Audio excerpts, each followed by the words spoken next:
बात तो ये जोन मजे घास वही में रूम मजे पढ़ाई में नहीं काहे ना पढ़ाई में मन लागत हुआ कि मास्टरों से फंस गल बारे कोई वजह से कथी लुपुर सफर कोइले बारी रे जोन मजा कुमार में बा उससे ज्यादा बिहार में बारी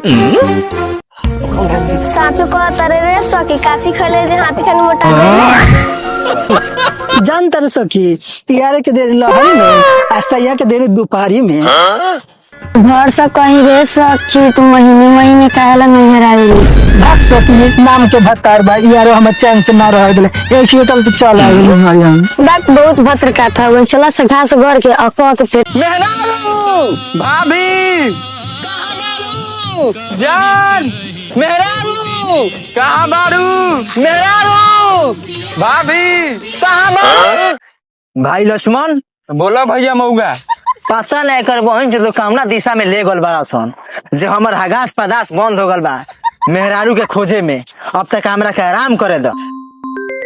इस सर्वर ऋषि मुनि पगला गल बा कितना फोन कर देलक सवाल के चक्कर में सब पगला गल बा उठावा तो।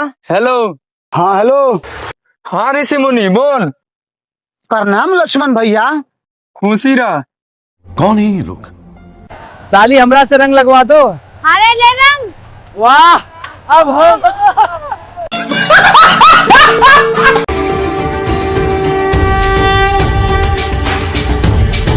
ओम ह्रीं क्रीं क्रां क्रां स्वाहा। ओम ह्रीं क्रीं क्रां क्रां स्वाहा।